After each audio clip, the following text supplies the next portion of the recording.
Well, hello everyone. Yes, welcome back to the fourth inaugural Kitfox Law and Draw stream. So the fourth time of trying to get something that I'm sort of happy with here, and we'll see how this goes. So first of all, hopefully you can notice that the sound quality is a little better in that it doesn't sound like it's in a tin can in the bottom of a sunken alleyway or something. So I did have this microphone from ages ago because years ago I had the idea to do kind of these Weird Al Yankovic-like kind of Nuzlocke related song things. I didn't end up doing that, but it's kind of come back to still echoey. Wait. No echo reverb. Yes, but it's still echoey. Well, hopefully that just means that it's not a reverb, just an echo. So we'll have to deal with that. Eventually I might put up some soundproofy stuff to make everything a bit less echoey. But anyway, yes, welcome to all my Patreons who are able to join me here again on the first stream. And yeah, hopefully you're all doing good. I'm doing good. I'm back at school now, and that's going okay, I guess, but we do have a thing called a honeymoon period where the classes start off relatively okay. The grade 7s are still too scared to muck up. The grade 8s are too lazy to muck up, and the grade 9s and 10s, whatever. But eventually that's going to fall to pieces, I'm sure. So you'll probably be able to see my gradual decline into despair as the year goes on.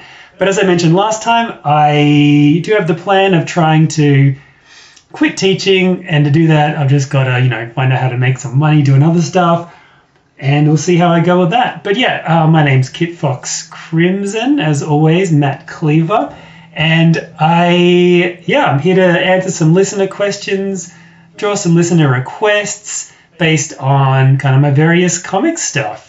So if you don't know who I am, if you go to Deviantart, if you go to webtoon or Tapas and look up Kitfox Crimson, you'll be able to find some of the comic stuff I do, mainly Nuzlocke Pokemon stuff and some sort of anthro sci-fi mech-based stuff.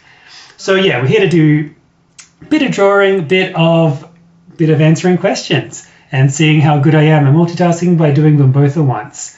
It's like, you might have noticed this clearly in my style right on the page here. I'm just going to check the chat real quick.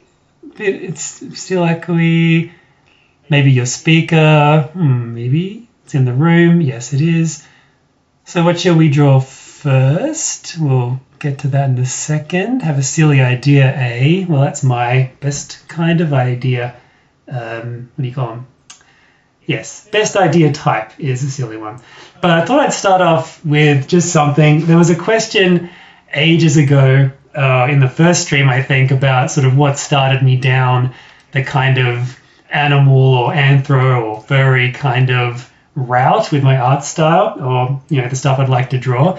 And at the time I said Danger Mouse, which was certainly one of them. That was kind of when I was about 4 years old, and it was the first time I'd kind of seen animal people that would more realistic, not just like a Looney Tune. And I was like, it's pretty cool. But afterwards I realized that that's not actually the first. There's an even older one, an even older piece of media that I recalled from my childhood. It's one of those things that was sort of it sort of felt like a fever dream. Like I didn't know what it was. I had no way to find out what it was. It was a movie that I watched when I was about 3 or 4. I know it was 3 and at the most 4, because my first ever fan art of a character is of a character from this, and I've got a book from 1988 with a picture that I drew of that character when I was 4. And it's I meant to try to find it, but I didn't have time. But it's on my DA somewhere.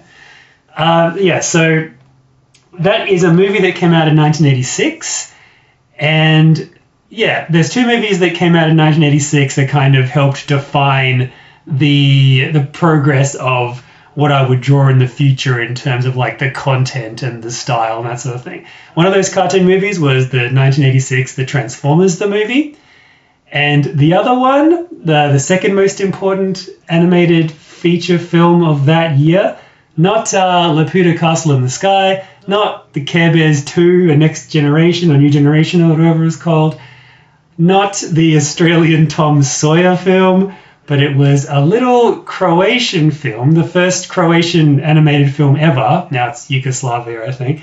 But they made a little film called The Elm-Chanted Forest. Now I don't know if anyone has seen this or are aware of it, or like me, you saw it 30-something years ago and it was just something that you barely remember. Because my memories of it was just a couple of scenes, and even those memories were like completely warped. And when I watched it again, I was like, this is not anything like how I remember it. And at the same time, it was very much like how I remember it. I remember it being like, very odd. Like the animation style was really, really kind of washed out and watercolory, and kind of at the same time it had the sort of stilted, like cheap look of kind of 80s animation, but the style of like a Disney Golden Age animation. So it was really strange, and I couldn't place it. I didn't know what it was until a few years later, about 25, 30 years later, I saw it, or I somehow found it again and realized what all this stuff was. And I watched it again. And it all kind of fell into place. I was like, oh yes, all of this makes sense. And I can trace a lot of kind of what I do to this.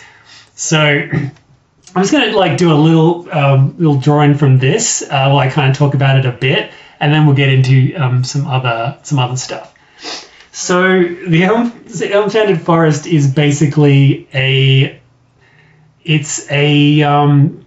I'd say like a self-insert kind of, it's like a prophecy story. Clearly some artist who had an idea of this kind of put themselves in as this guy, Peter Pallet, who is sort of like he's like an artist, and he goes into the forest one day and he falls asleep under a tree and he wakes up and he's got magic powers. He can talk to animals. His paintbrush, before this he was an absolute garbage artist, couldn't do anything, but after that his paintbrushes can just alter reality basically. It's like an infinity gauntlet. And yeah, it's one of those ones where it could just be all a dream and all this guy made up, but you kind of forget that as you're watching it, especially as a little kid. And it's a perfect movie for a little kid because it's just like, it was very ahead of its time in that it's kind of like a TikTok kind of, there's like just scene after scene of stuff that's very vaguely connected, and it's very bright and happy, but like as a whole it's pretty in like not cohesive. But anyway, this guy comes in and he meets a lot of guys, and the thing that makes this movie important to me in terms of like starting me off on a path is mainly this character right here. I don't know if you can see that if you're watching on a small device, but that's a character called Fifi Fox. And it was sort of the first time I'd seen an animal character portrayed in a very clearly they'd meant for it to be a very, not adult, but a mature kind of character in terms of how it acts and all that sort of thing. So I'm just going to sort of draw this character again, a little bit of fan art, kind of if it was in my anthro style. So I'll just be doing that, and I'll sort of run through kind of a bit of the movie and kind of what I thought of it now and some stuff. If you were to watch it now, it's a bit of a struggle, but there's a lot of bits of it actually pretty good. So yes, this Fifi Fox character is your very stereotypical kind of like femme fatale sort of French kind of budget Ava Gabor sort of voice. And yeah, so I'm going to sort of see how that goes. So I might just need a little bit of a reference here. And yeah, I'll just have a little look at the chat before we start just to see how we're going. And once I start drawing, I'll do this for a few minutes, just a bit of a warm-up for myself, bit of a talk about this movie because I just watched it again yesterday and yeah, I got some thoughts.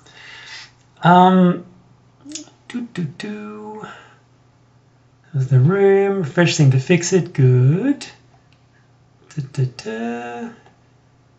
Okay, that's some stuff. You remember seeing Transformers movie in the cinema when it came out in 1986? at the Regent Theatre in Brisbane. Well, I wish I was there. I was only 2 at the time. I did watch it just a couple of years after that because I hadn't seen any of the original seasons. I'd only really seen the season 3, like the Galvatron Rodimus stuff. So at the time, a lot of the deaths and didn't really impact me that much. But later on, it definitely did. I love Elm-Chanted. Yeah, it's pretty good. Also, Felix the Cat movie. Yeah, I've only really seen recently. I'm talking recently, like 1996. There was the Twisted Tales of Felix the Cat, which was pretty good. Oh, Five Goes West was the other one I was gonna mention before. Yeah, The American Tale, I guess the original to that was also from 1986. So all in all, a pretty dang good year for animated films. So let's see. I'm just going to do this real quick. And, okay. So we've got kind of this sort of thing going on. Oh, yeah, there's very interesting style. And I guess the thing about this movie is that, the Elm-Chanted Forest, it is very, it's competent, it's good, and the voice acting especially is really good, considering it's a Croatian film. Like, it's pretty clear that the script was done by someone whose first language wasn't English, but I mean the voice acting is really good, and I was quite surprised. But there's a lot of sort of weird things with the voice acting. Like they'll not the voice acting, but the lines. They'll be very not like the typical incredibly bad stuff you'd see from early Google Translate that you've been put through a bunch of times, but certainly it was a bit weird.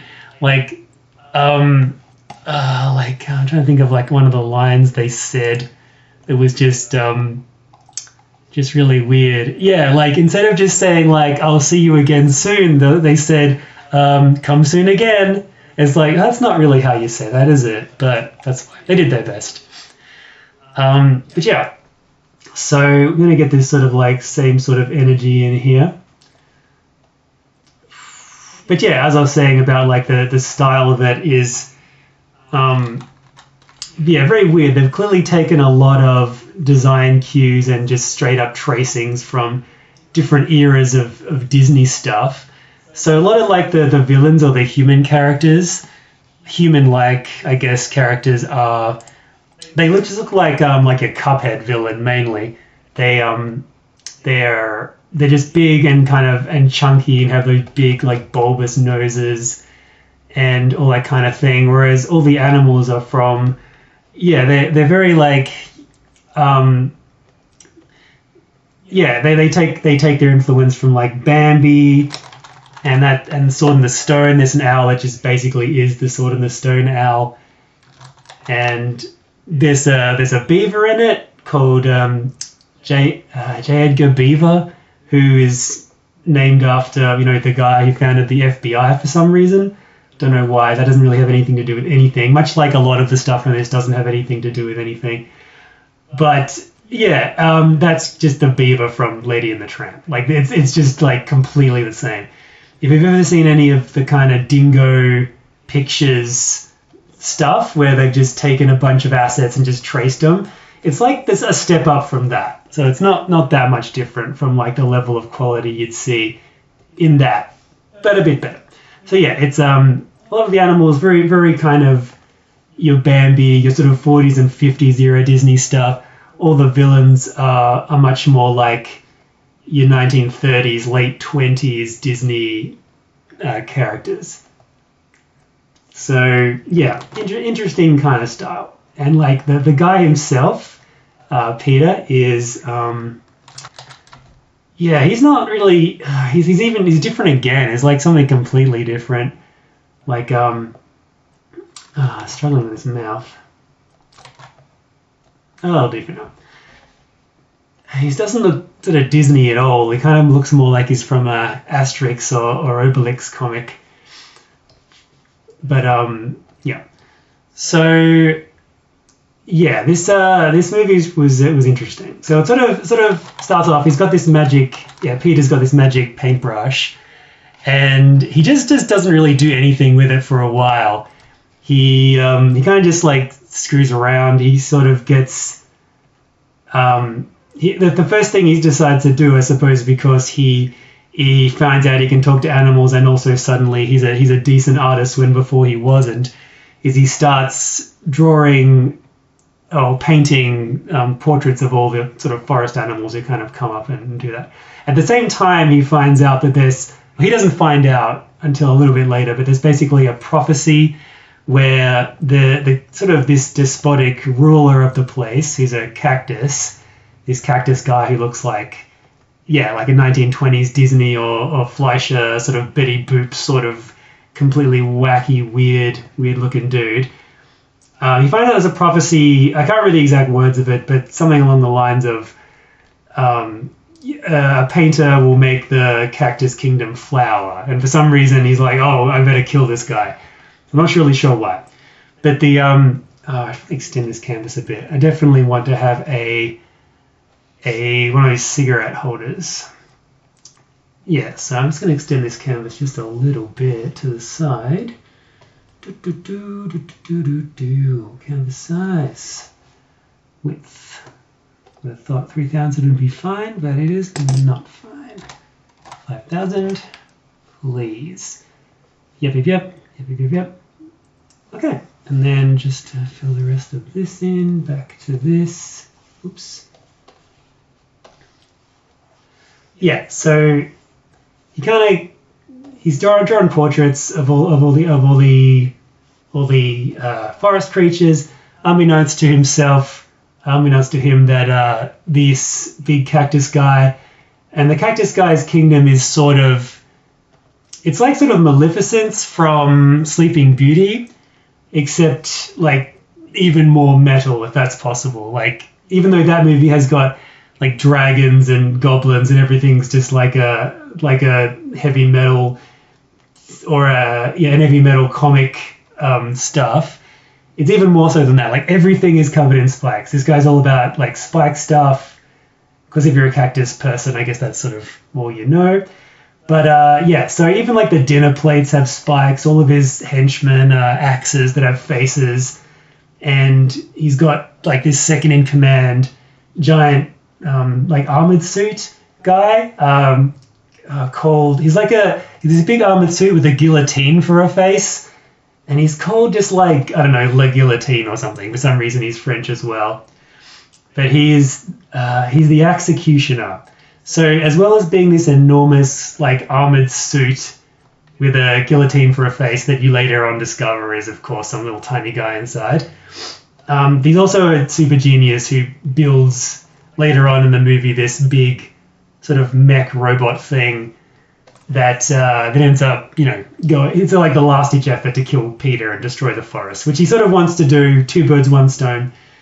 Because, once he learns about the prophecy, Emperor Spine, first of all, he tricks like this fire demon in the center of the earth to go out and destroy the forest by burning it down. But the spirit's not going to do it, but he gets tricked into it. It's like a running theme. And he sort of burns down quite a lot of the forest.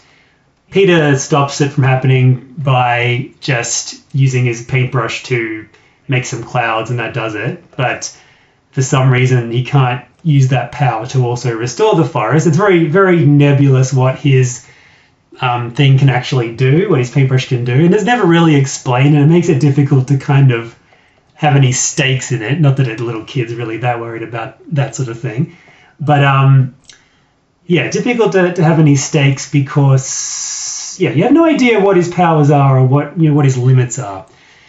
And he sort of goes around. He can create new weather patterns. He can alter reality to some degree, but he can't restore the forest. And they just tell us that. So you're like, okay. But you never know from scene to scene like what he's actually capable of doing. Yeah, so Spine tries to kill him with that, but that doesn't work. And then he tries to kill him. He goes to a water spirit and tries the same thing, and it sort of works. He tricks them into flooding the forest, which he does do. And and Peter kind of fixes it, but at some point his magic sort of starts to dissipate. So he wasn't in any real rush at the start. He was spending like weeks and weeks. So it's really hard to tell kind of the how much time is passing in this. It's one of those movies where, because it's sort of segmented into these tiny little scenes, you sort of have like no idea how long anything is taking or how much time has passed.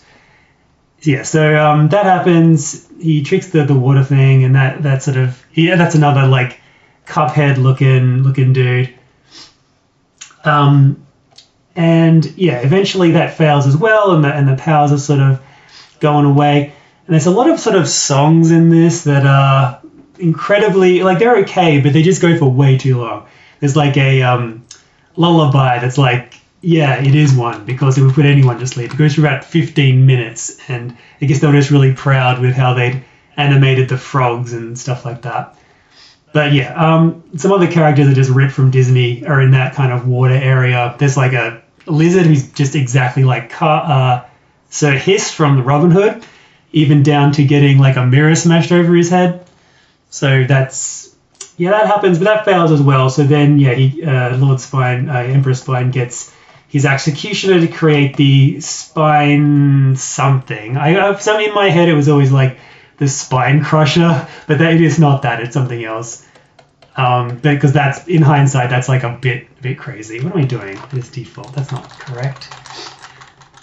Yeah, so that happens, and there's this little magician guy. Oh, another way that it's similar to Maleficent or Sleeping Beauty is that there is like a crow who's a spy / messenger.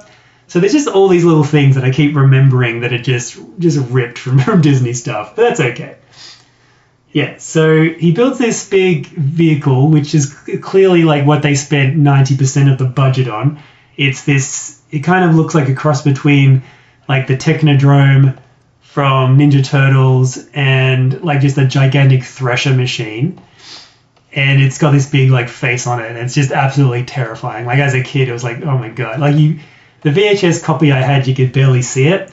Like if you watch it on YouTube, which is where I watched it again, you sort of get a better idea of what it looks like. But it was just so dark, and so I couldn't really tell like what it was. And it was really terrifying. And like at all this time, I thought that this was medieval or kind of 17th century sort of thing. But the more it sort of goes on, there's like computer monitors, there's all sorts of things happening. Like what era is this supposed to be set in? But anyway, there's another character called Buddy Bear, who his thing is he's all about like a football, or gridiron as we call it in this neck of the woods. Inexplicably, he was in the NBL, the National Bear League, I think. And so he talks in nothing but football talk. I think, but no one understands football metaphors.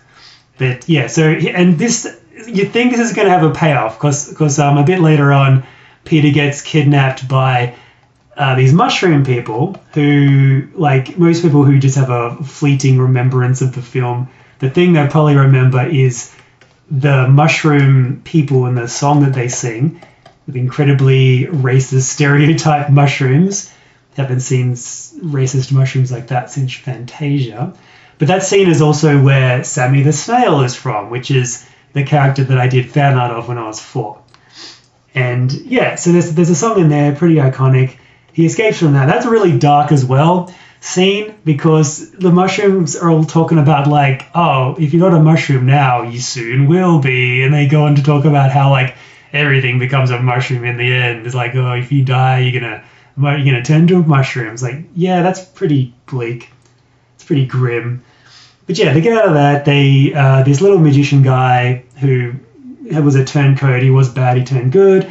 This little hippie druggy magician who's constantly got bloodshot eyes, and all of his potions make people just hallucinate and go on these big trips. He makes a potion that will because when Fifi, this character, was introduced, it was mainly to, I don't know, why? Oh, as a thing. She's like, basically, if you're drawing portraits of all the animals, it's sort of, I'm obligated to tell you that you have to do a portrait of me because I'm the best of the animals here. So from that, she sort of is around for the rest of the film, and also has the idea that, interprets the prophecy as like, oh yeah, cactuses can, have flowers on them sometimes.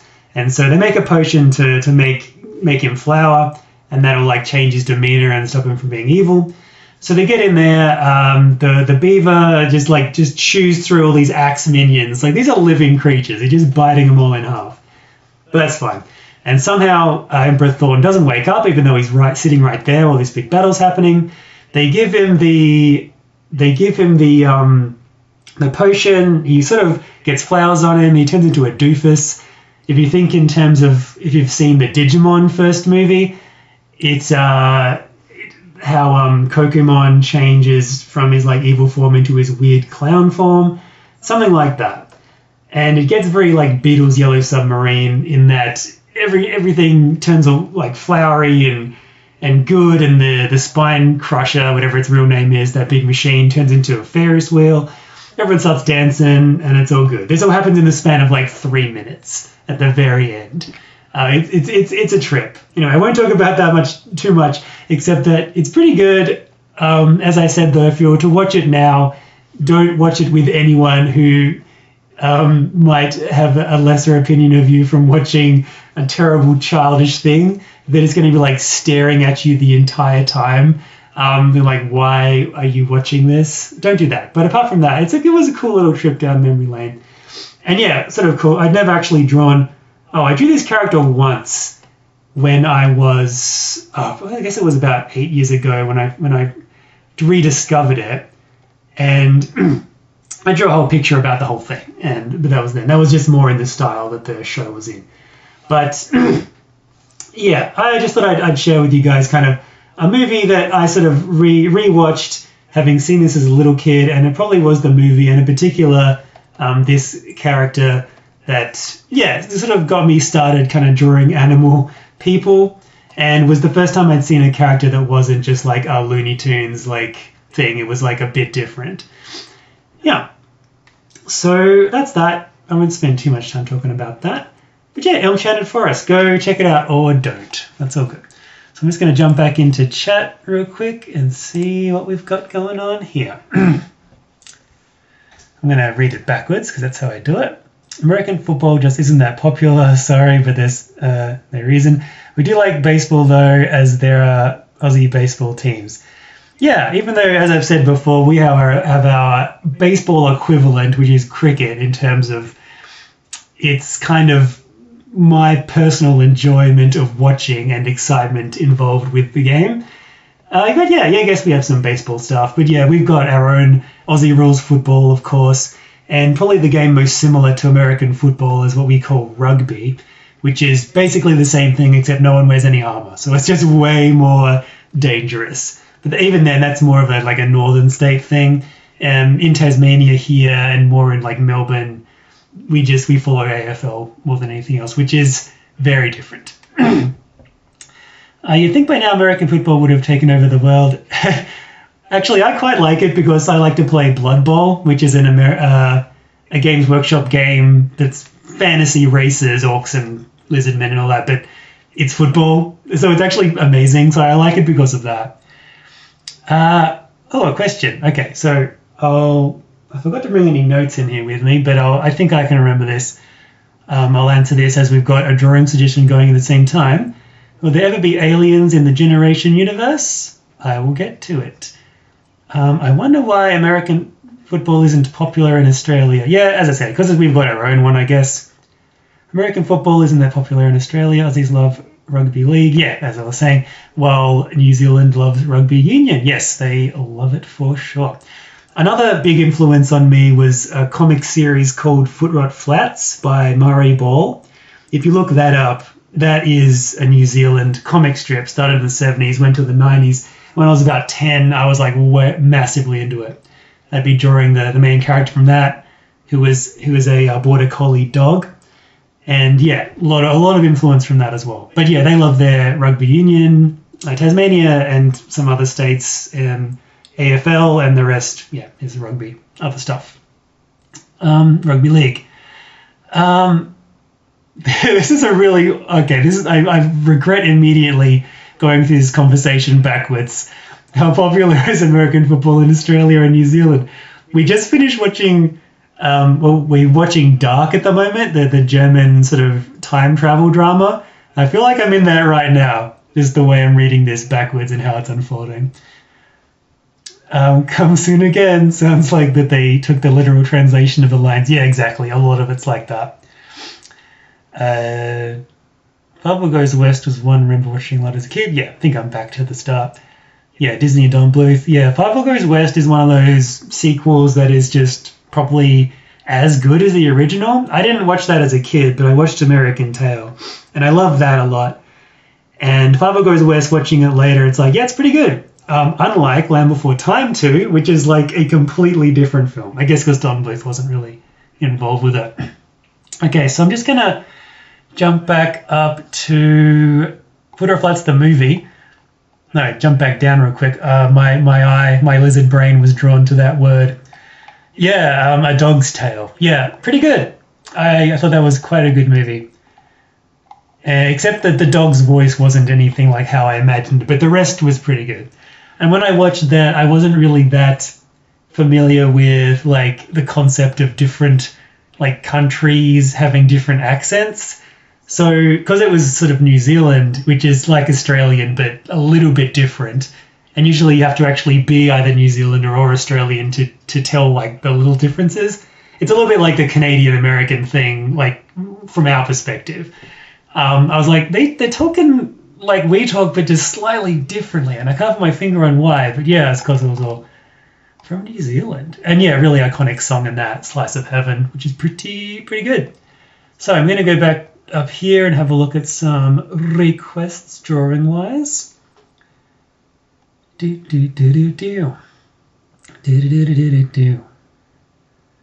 Oh yeah, that's right, the Calypso Donkey from Donkey Kong, Sobek. Yeah, I'll do that since I said I was going to do that last time and didn't. So that's a good another little starting one that won't take too long to do. Now, okay. Calypso, not from Pirates of the Caribbean, not Calippo Icy Pole Popsicle that is popular here, the one from Donkey Kong. Oh, okay. I don't know if I ever did see this character actually. Oh, they've got an Smash Brothers trophy. Looks like. Did I mean Calypso with a K? For once, I did. Yes, I suppose I did. Oh yeah, no, I don't remember this character at all. Huh. All right. Sure. Okay, so let's get a new frame over in here. Oh, whoops. What have I done? Okay, I'll fix that later on.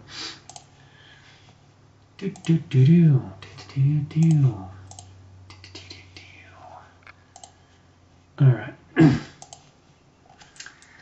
Yeah, so the new setup, yeah, I've gotten a bit more used to it. I still want to fiddle around with some of the settings in Open Canvas on this one to get a bit better with drawing. And I did have a go at using Georgie's like tablet, Samsung Galaxy S, whatever it is, 7, which was pretty good, except it doesn't have some of the shortcuts that I sort of rely on. So I'm going to stick with this for now, but I could actually draw a lot better with that. So if I ever care about actually having good quality pictures on this, I'll probably figure out how to do some shortcuts on that and use that instead.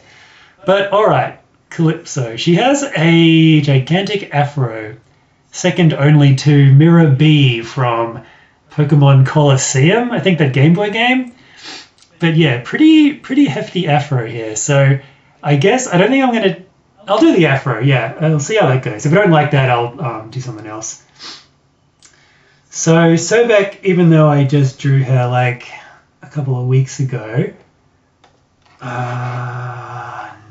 I keep getting the brush. So yeah, similar kind of stylings actually, very similar in terms of like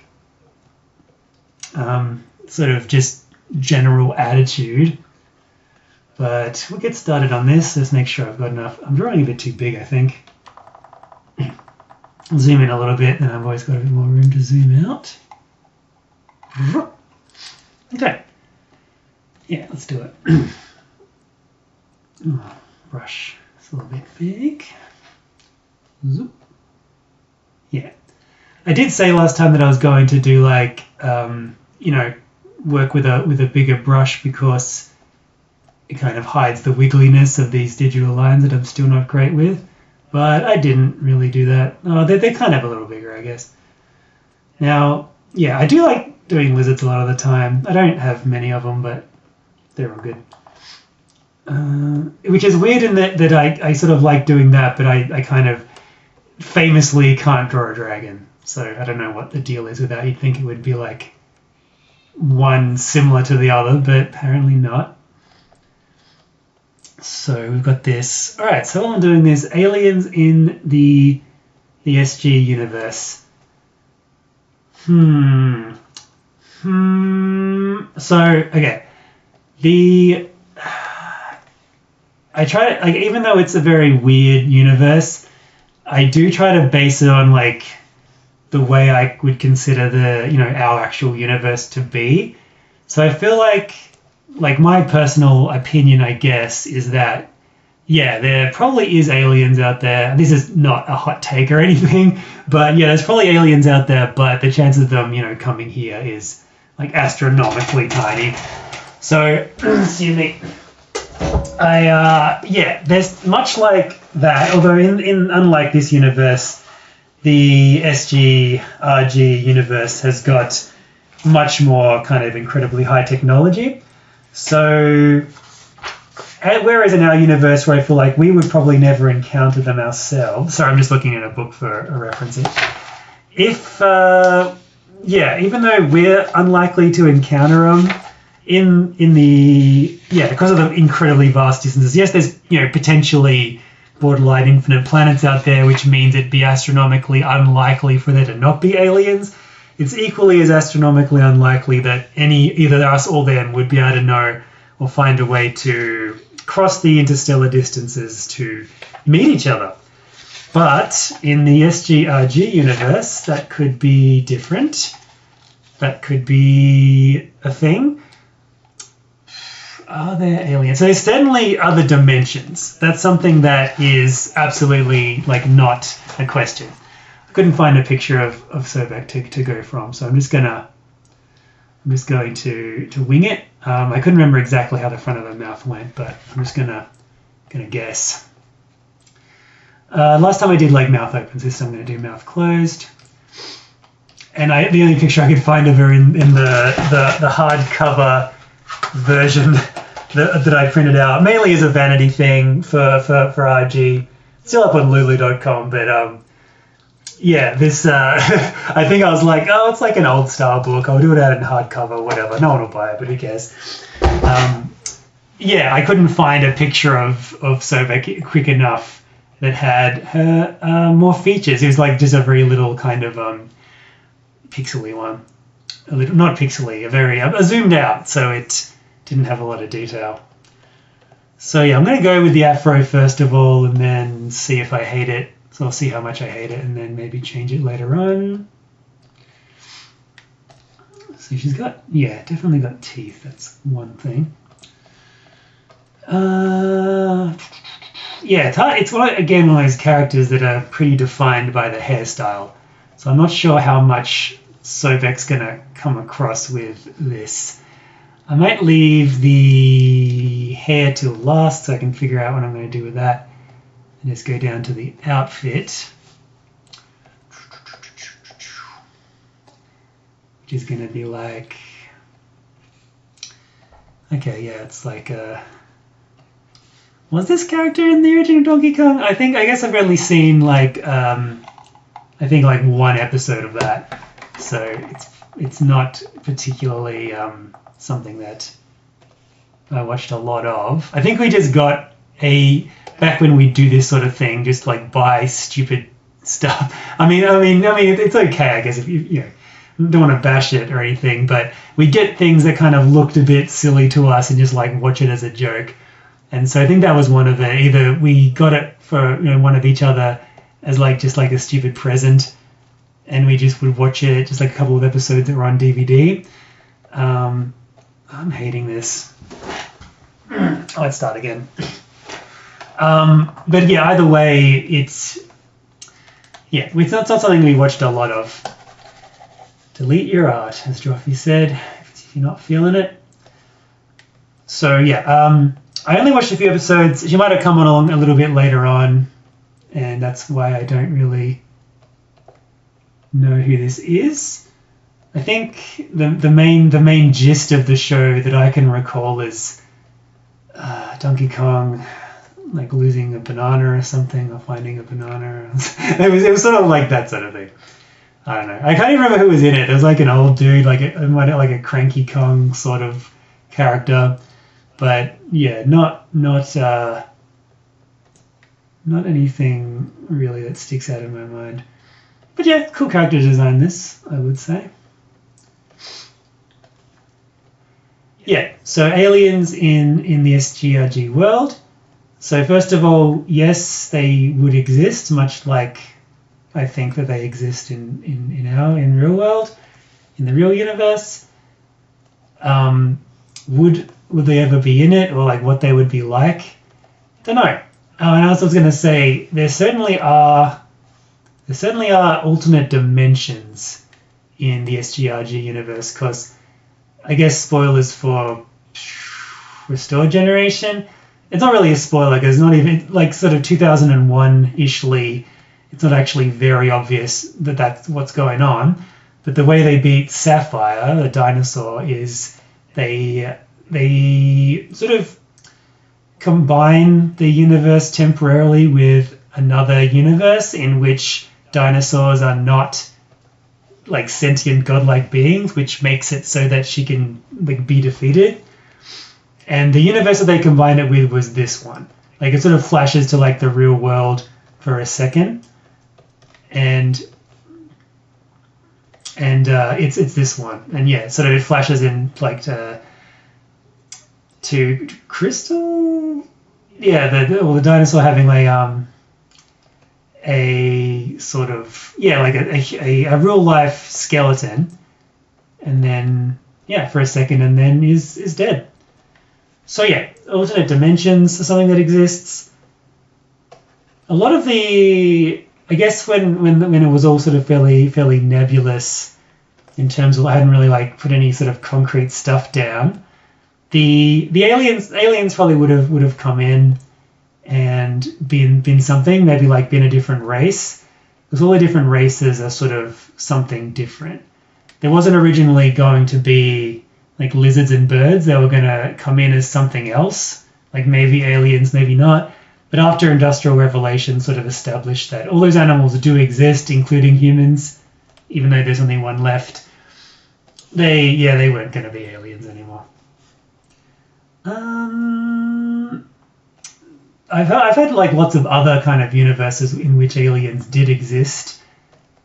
There was, I think I mentioned, there was one that I'd based on a game on the Game Boy Advance called Biomotor Unitron, where there was like, which is where the dinosaurs originally came from my comic. I think I did mention this. But yeah, and those were all aliens. But and what they would look like in the sort of Generations universe, I don't really know if they were in there. Because I always think that, much like kind of original series Star Trek in concept, before they had the limitations of makeup and emoting and all that kind of stuff, that aliens and other worlds would just be like borderline incomprehensible. They would have grown up in a way and in an environment that would be so different, like, still following the laws of physics, of course, but so different from what the Earth is that, like, we'd have no way to relate to them, really. Like, even, like, there'd be no way to learn their language, because, like, all human languages have got, a base, even if it's, 50,000 years in the past or something. Most cultures will still have laughing or certain intonations in the voices that mean certain things. But, any alien species would just be like completely removed, and like the way their societies would have been built up to cater to like, completely different, functions and limbs and all this kind of stuff. I think there'd be like a certain amount of like convergent evolution to some degree. Like, there might be some things that are a bit similar in terms of like body structure and that sort of thing, just because that's just the natural kind of best way for things to be, kind of like how a big enough planet is always round.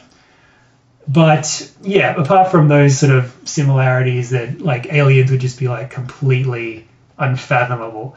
Like, I guess the closest thing to that I've seen recently is a movie called The Arrival, which is like really good. I really like it. It's like about like a linguist trying to find out how to communicate with these aliens that come to Earth that are just like so incredibly alien that like there's just like no way to talk to them, and like their language is just based on this thing that like makes no sense to anyone. Yeah, and also an H.G. Wells story, The First Men in the Moon, that kind of happens there as well. I love H.G. Wells. He's like my favorite science fiction author.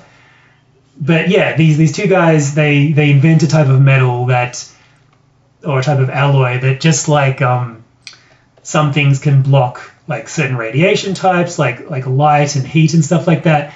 They invented something that could block gravity.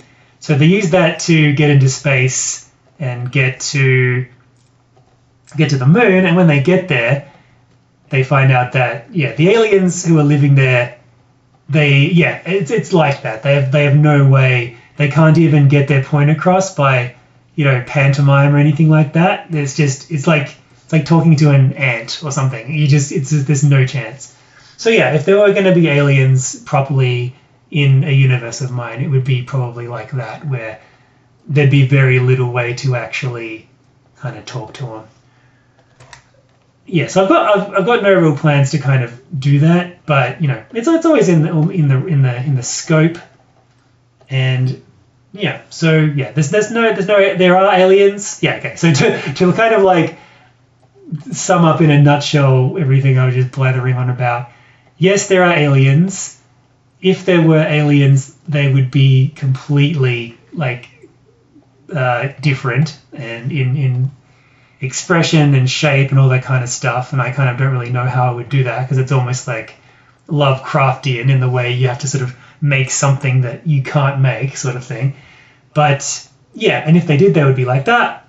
They could show up at some point because of the fact that technology, in particular like gravitational technology and that sort of thing that they have in SG and RG and things like that, would allow for things like time dilation and potentially faster than light travel by kind of changing the speed of light using intense gravity fields and all that sort of stuff. So it is possible that aliens could show up. But yeah, I haven't got any plans to do that at the moment. So I'm just going to hop back in and see if there is anything else. I might just finish this up real quick, because we're getting there. We are getting close. I'm trying to think of anything else about that. Yeah, so just jump across the chat real quick and just see if there's anything about that. In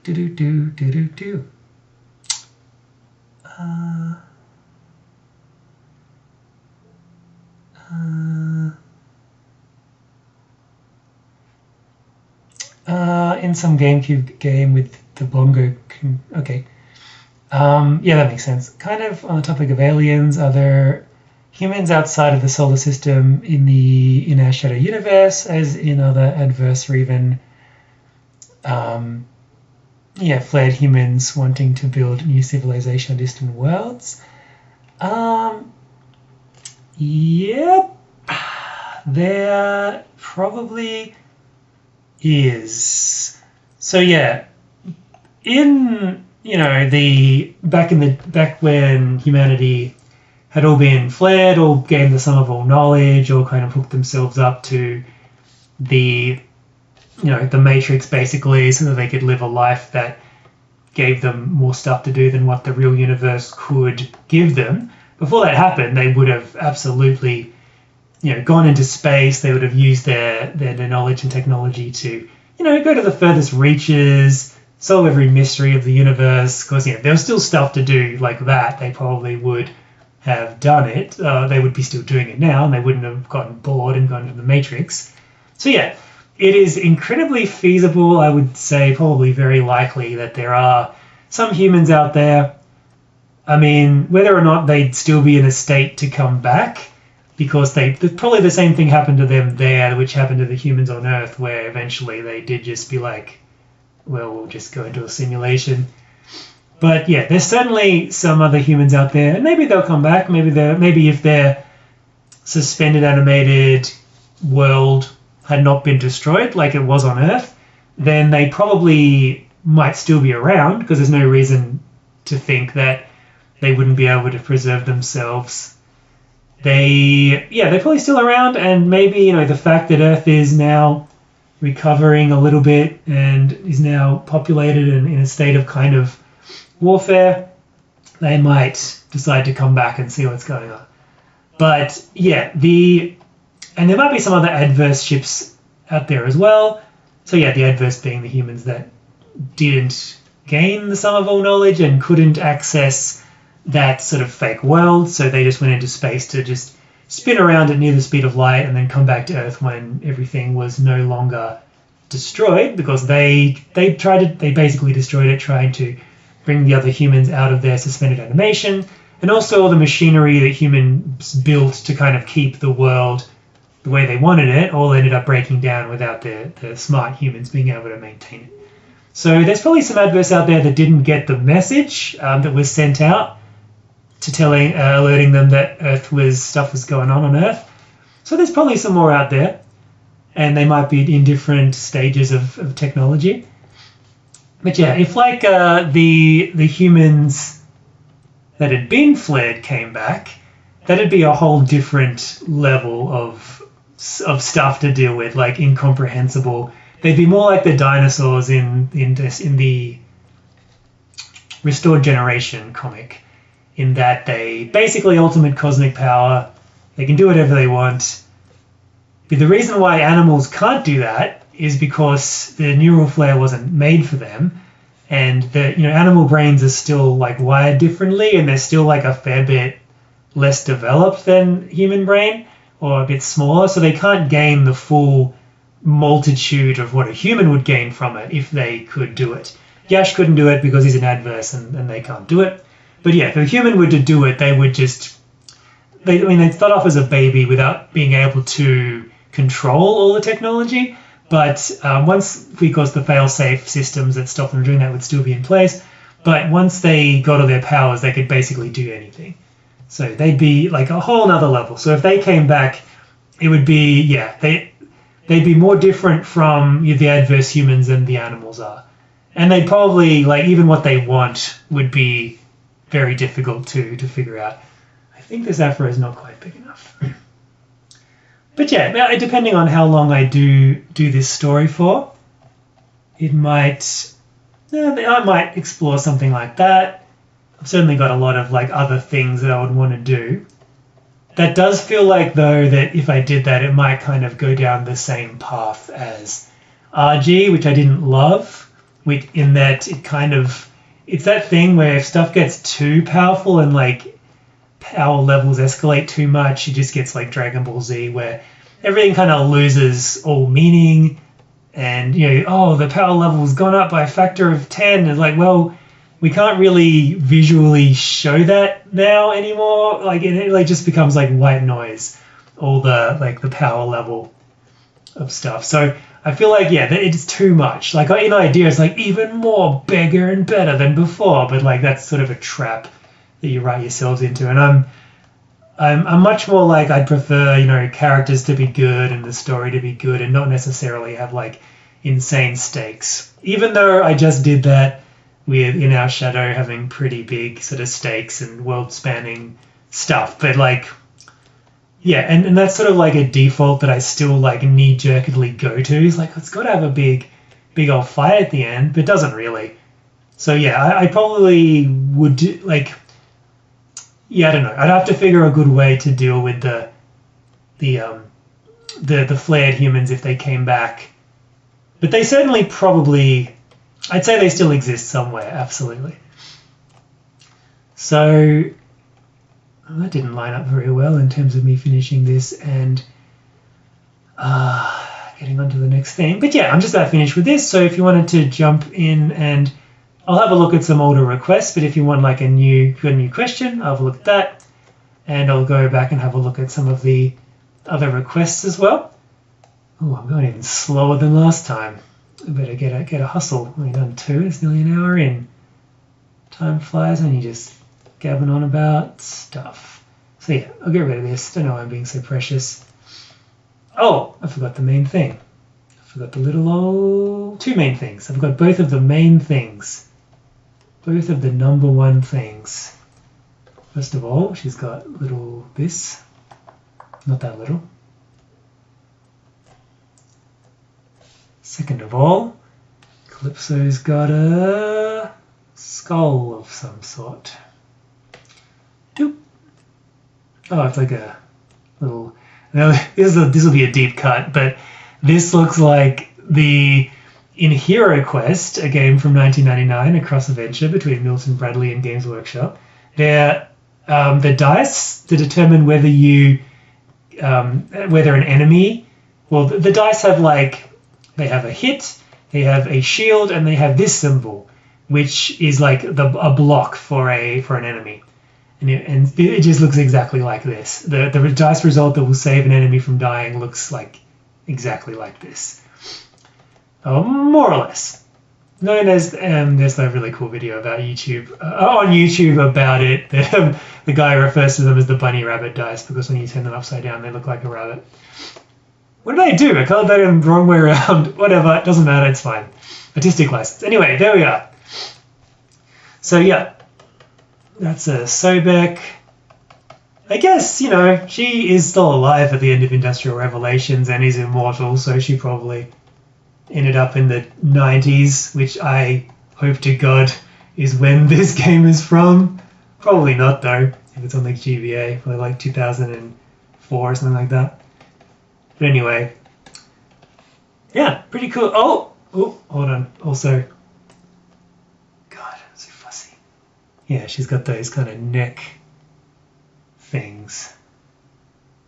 I think they're called necklaces. Little gold rings.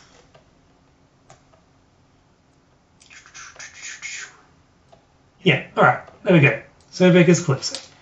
Okay, just going to jump back into chat real quick. Boop. When you said Heroes Quest, I thought of their Quest for Glory computer game series, which started out with that name before changing it. Yeah, they probably changed the name because Games Workshop got in there on their butts about it. One of my stories contained power scaling till a certain point in the story. Then I just decided to just make the villains not invulnerable with a kryptonite weakness. Yeah, but then if you do that, you do fall into that Superman kind of like, not that interesting because he's too powerful. So yeah, it's kryptonite, but, you know, that's not really anything that bad for him a lot of the time. I enjoyed In Our Shadow, as by the time the kangaroos were able to take the fight to the rats, it was a well-earned ending. You built it up well with a decent payout. Thank you. Yeah, I tried to do, you know, your main key stuff, like establishing the threat, which is why Madagascar was destroyed, and making it so that wasn't a pointless destruction, like, you know, trying to have Lima characters in there first and having their society sort of well defined so that when it is destroyed, it actually means something. And yeah, the big fight, yeah, I hope it did, because there was, you know, 400 pages of trying to get to this point with the kangaroo technology and trying to get Bray to remember who he was and all this. And like, it was the whole thing leading up to that moment. And even then I tried to make it look like they were only barely getting by with little tricks. So there wasn't so much the power level that was doing it. It was kind of Brianna's stuff and Amethyst's knowledge of gravity manipulation that kind of were the real things that that saved everything rather than them just being overpowered, which they kind of were. Flared human more likely to see everything as vermin or insects and go all glory be to mankind, return to the good old days. Yeah, maybe. Yeah, slice of life. Yeah, is good. I saw Anubis in a different outfit. Any reason in particular? Does this hint at something? Oh yeah, you're talking about how I drew the Industrial Revelations Anubis in a different suit in the big, like, Where's Wally or Waldo image that I did for the YouTube banner. He was in a different suit. No, that's just because I was being lazy and I couldn't be bothered looking at what he wore. So, unfortunately not, he is dead. He is as dead as a doornail. He had his mind erased or got blown up, probably both, by Johan. So he is not coming back, unfortunately. Or fortunately, he was a bit of a dick. How's it going? I'm a bit late because of the Super Bowl, but I'm here. Oh, Super Bowl! We were just talking about football. Oh, was Rise of the Beasts, the new Transformers film, did it have its trailer in there? I think I heard it was going to. I'm sort of semi excited about that. It's going to be cool to see Cheetor and friends. But yeah, hopefully the Super Bowl was cool. Biblically accurate angels versus scientifically accurate aliens. Which one's weirder?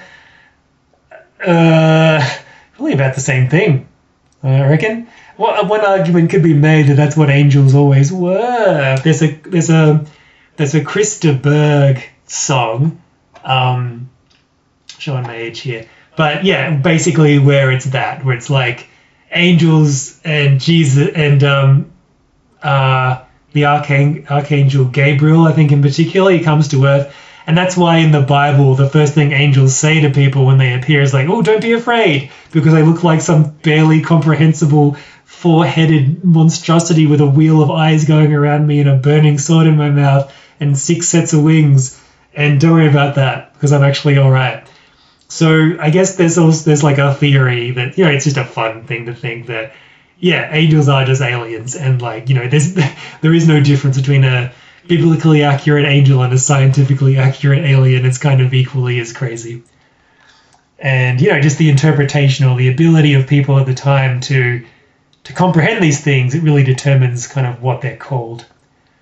So Calypso was in a GameCube game. Okay, probably maybe 2002 or something then. You do an awesome job on primate characters. Oh, thanks. Oh, yeah, that's right. I did draw your gorilla a couple of times. And I did have one in Industrial Revelations for a minute, although he was the first one to be killed by Sobek, no less. Okay. Stabbing and he won't die. I had a dream like that last night. Okay, my rat about to drink a shot with a lot of swords and arrows sticking out of his back, shawl behind him ready to stick another in his back excitedly. Talking to Mina, asking, I can keep stabbing and he won't. Yeah. Alright, we'll do that.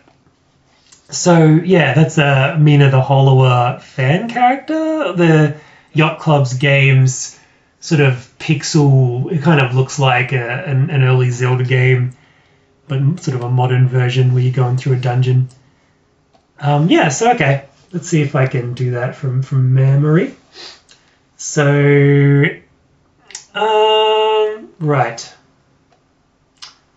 trying to remember this stuff. Now, the Mina the Hollower characters are interesting. They're kind of different to how I would generally draw a mouse or a rat. So we've got a lot of this sort of thing. Sort of very angular. So I feel like he's like not even paying attention. He's probably just over here. Got his nose. Like sort of gruff sort of look.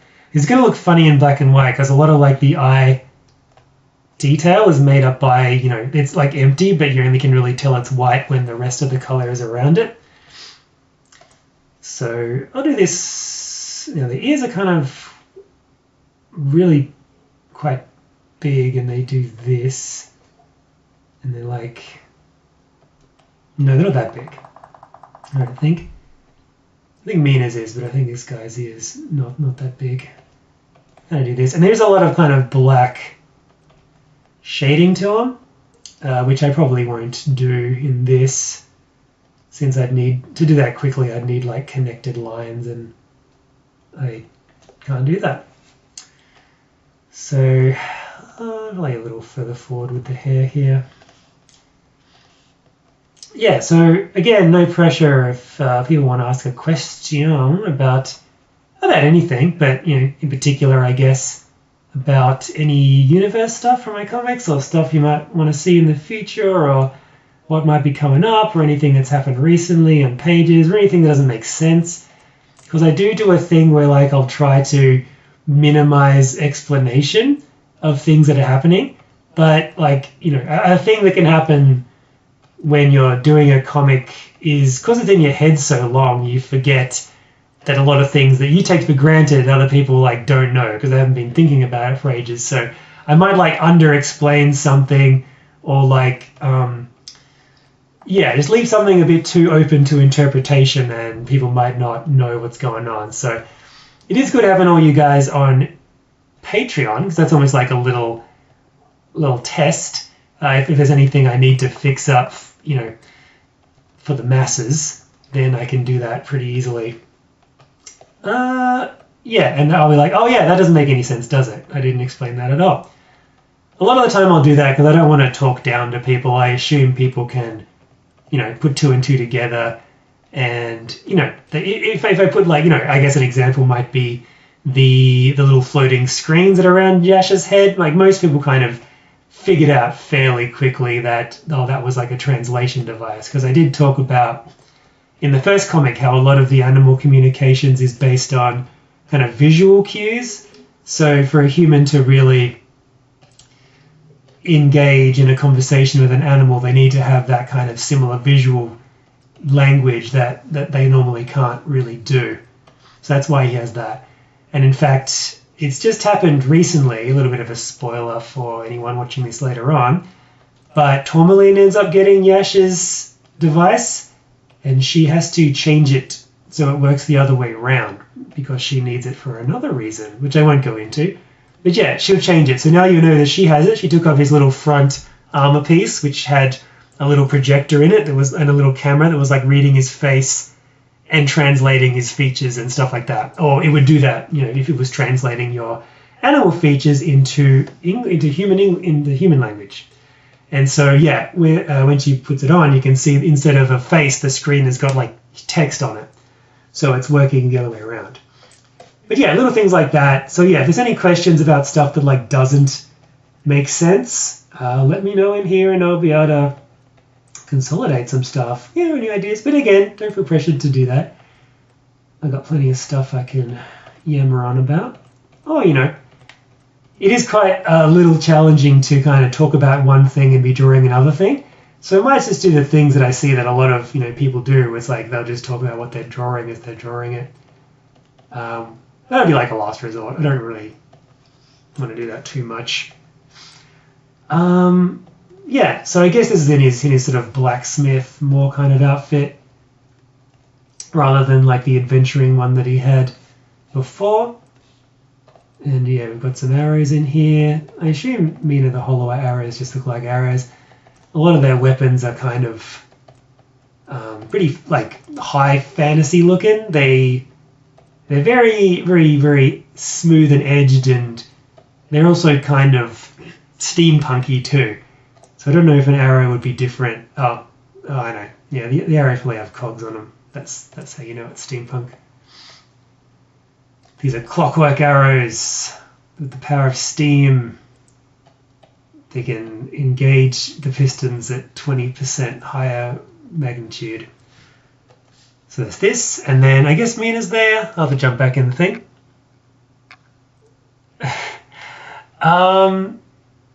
Swords and arrows. Okay. Okay. Yeah, I guess Shaw probably would be kind of happy about this, since he'd like be like Yeah, well, he doesn't really care about killing people that much because, I guess, as you would know from the first comic, he's like, he's so beyond kind of the concept of mortal life, especially the short mortal lives of his minions or followers, that he doesn't really care too much about them dying. His opinion's kind of like, they're gonna die anyway in like about 9 years, so like why would I bother, worrying about them too much? But yeah, he's like pretty excited because I guess like even though he doesn't care too much about them dying, it's still cool to have like someone who doesn't die, because if they die, you've got to deal with the repercussions of that, all the kind of all the mess and loved ones and all that hassle. Well, he looks weird with this expression. That's okay though. Yeah, and unlike a lot of Mina the Hollow characters, he does have a neck. So we'll give him a neck. And the idea as well of Shawl using a bow and arrow is kind of funny. He really doesn't even know what that is. Oh yeah, I guess he would know. If he got neural flared, he'd know what a bow and arrow was. So, whoop. Okay, I'm just going to cheat this. He's on a big long bench. Big long wooden clockwork bench. Yeah, I got this. And he's going to be notching a new one. Oh yeah, he's really going at this from point blank range. Not much skill involved here at all. So we've got this. Let's do proper trigger discipline. Yeah, he's holding his arrow downwards. Even though he'd be the last person in the world who'd care about that. He might shoot himself, he'd care about that. I guess he'd probably consider Mina and this guy as well to be a lab rat. Although it isn't really established whether there are just normal white rats that aren't lab rats. But it seems, well, generally, the only reason the lab rats... Oh, here's a bit of lore. Okay, I chucked this in here. The only reason pretty much all white rats are lab rats is because generally, I guess in the wild, an animal that has albino kind of features can't really blend in. They're sort of a problem to their community, so they'll probably die off pretty quick. So by natural selection, they're probably going to get taken care of. Sometimes even communities of animals will just get rid of them on purpose because they're like a detriment to the group as a whole. So most even though lab rats were like very few in number to start with, they multiplied really quickly because they'd had such a massive advantage over other animals and were able to maintain themselves. Whereas regular white rats, I guess, being sort of recessive in a way, and also kind of not great in the early development of the new sentient species, probably kind of mostly died out. And yeah, so that would be why, yeah, there's most of the white rats around are lab rats. So Shaw would probably think of both of these as a lab rat. He probably hasn't met too many white rats that aren't. Let's give him his armor under here.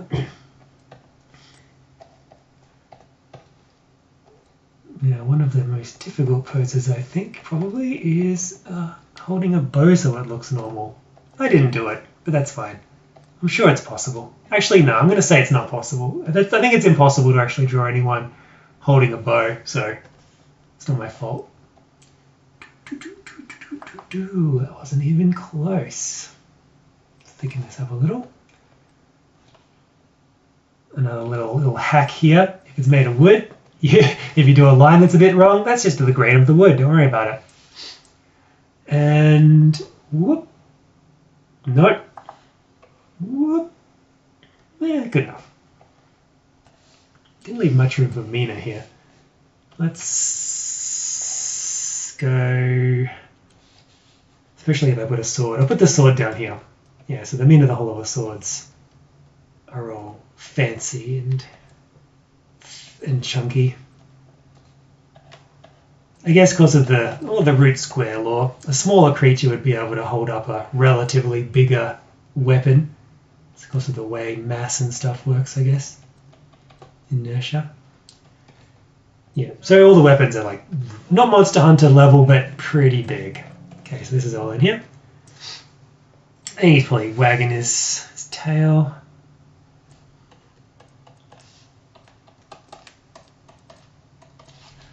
And for Mina to be up here somewhere, she probably... I'll figure that out later. Be a nice little challenge. Drawn her enough time so I can probably do this from memory. Yeah, I really like the style of this game. It is very much... I mean, it's Secret of Nim crossed with Legend of Zelda, basically, like, exactly. Mina herself has got a little red... Oh, if you follow me on DA, you would have seen some of the pictures that I've drawn of her already, but she's got the very red jacket, much like a Mrs. Brisby would. What would she be thinking about this? I guess just like, she'd know that it's not really doing any major damage here. And like this. But, you know, it's like, still be kind of like, I don't know about this. Well, I guess she's dealt with a fair bit of junk, so it's probably fine. Yep. And, oh yeah, she's got a little jacket. Actually, yeah, it's kind of a similar get-up to Emperor Shaw. I think it's something, she's got something like this with one single button. Oh, I'm doing the thing I said I was going to do as a last resort. Talking about what I'm drawing. That's fine. That is fine. I'll jump across to... I've lost the thread of what I was talking about before, so I'll jump across to the chat again and get a new topic. Oh, what's this? Chat.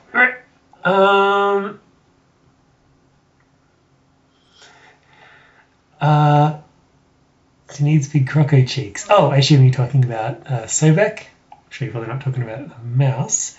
Yeah, I should have done big croco cheeks. That was that was from ages ago. Okay. I must have missed that one. The story of how Tourmaline got a hold of Shoal's chess piece is something I'm really anticipating. Yeah, I don't know. I probably won't talk about it now, but yeah, it'll definitely come out soon-ish. But I might mention it a little bit. It's not like it's a spoiler. Well, it is a little bit. So maybe I'll leave that one for the comic itself. Another delightful rat mouse game is Ghost of a Tale. Okay, haven't heard of that one. Very lovely portraits when characters are speaking. Yeah, I'll look that one up. Okay. Hairless Johan dressed as Lord Beerus. Oh yeah, I remember this one from before. Any expression? Yep. So you're looking forward to the mini game? Oh yeah, I guess it isn't out yet. I was so dead set of thinking I would be too rubbish at it to play it. I assume it was already out. The real funny part is he still feels pain and is just getting super annoyed. Yeah, that's kind of the look, I think, that he's got there, so that's good.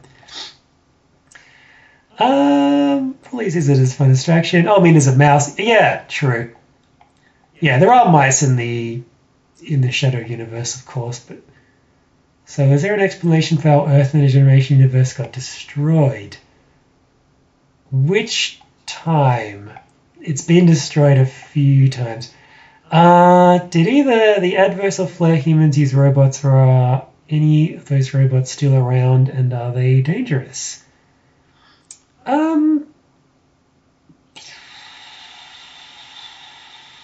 Okay. Maybe. Yeah, I'll get into that.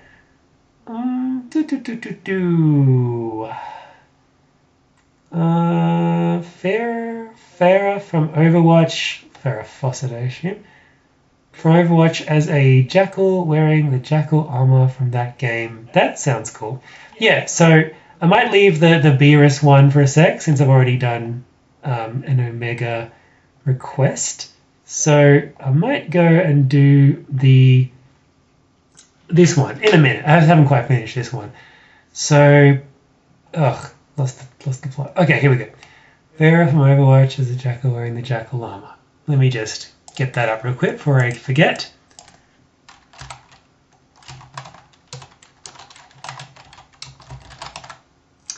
Overwatch. Now, I don't play games, or Overwatch is my least likely type of game to play. Okay. And then the jackal armor. Oh, probably want to spell this without a U. Oh, okay. That looks cool. She looks like a Digimon with that on. In fact, I mean, there is an Anubis mod, but it doesn't look like this. This looks more like something else. Okay, just so I've got the right jackal armor, it's kind of... Yeah, it's like a kind of Stargate-esque Anubis hat, except that you can see like from the bridge of the nose down, and then the chin's covered a bit. And some insane person has cosplayed this. Okay, and the rest of it's kind of just like a armor suit with sort of long shoulder pads sort of go to points, and the rest of it just looks like Samus's body. So, alright.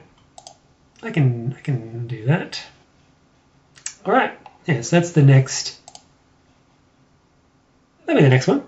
That's actually really cool. Yeah, I always liked the Overwatch designs, but yeah, I just don't like the style of gameplay. So that'll be fun to do in a second. But yeah, finish up over here. So, yeah, question, did they have any robots? Now, I'm just going to go back and double check that, because I think in the last stream I started rambling on about something and it wasn't exactly what the question was. So, let me just make sure.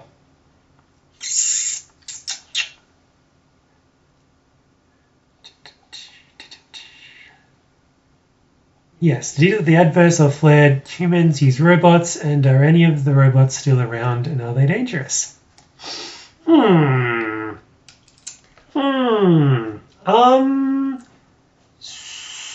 So I would say that if the adverse humans used like robots, that would be kind of, you know, like an AI to the level that it's capable of functioning as a life form. If they had anything like that, it would probably be, it would have been built by the flared humans for them. So they probably wouldn't have like built it themselves.